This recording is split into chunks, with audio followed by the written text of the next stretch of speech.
Hello everyone, Shukla Glamour blog channel থেকে তোমাদের সবাইকে ওয়েলকাম। গতবারের মতো এবারেও আমি পুচকুসোনাকে নিয়ে বিয়েবাড়ি চলে এসেছি। বিয়েবাড়ি যাওয়ার সময় রাস্তাতেই ও ঘুমিয়ে পড়েছিল, তাই ওকে বিছানায় শুয়ে দিয়ে আমরা কাজ শুরু করে দিয়েছি। এই আমার হলো রিসেপশন ব্রাইড। ব্রাইডটি কিন্তু ভীষণই মিষ্টি দেখতে, ভীষণ মিষ্টি দেখতে। এই স্কিন প্রিপারেশন চলছে এখন।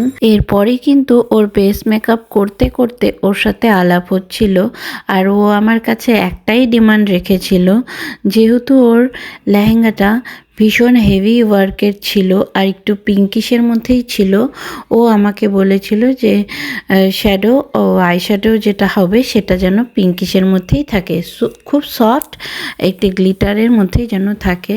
তো ওর ডিমান্ড অনুযায়ী কিন্তু আমি ওর আই শ্যাডোটি কমপ্লিট করেছি। তোমরা হয়তো এখানে দেখতে পাচ্ছ। আর এখানেই আমার পুচকু সোনা ঘুম থেকে উঠে আবার ঘুমোচ্ছে, খেলছে।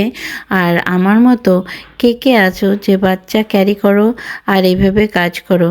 দেখো, সবই তো ঠিক আছে, বাচ্চাকেও তো ঠিক মতো সময় দিতে হবে, তাই না? তো আমি বাচ্চাকে রাখার মতো কেউ নেই বলে আমি ওকে সবসময় কাজে নিয়ে বেরোই, পার্লারে গেলেও নিয়ে বেরোই। দেখো, তোমাদের সাথে গল্প করতে করতে আমার কিন্তু ব্রাইডের মেকআপ কমপ্লিট হয়ে গেছে। এখন ওর হেয়ারে চলে এসেছি আর ওর হেয়ার প্রিপারেশন চলছে। দেখো, কাজের ফাঁকে যতটা সময় পাই আমি পুচকু সোনাকেও কিন্তু নিয়ে একটু ওর সাথে টাইম স্পেন্ড করি, তাতে ও চুপচাপ থাকে, আমিও যেন শান্তিতে কাজ করতে পারি।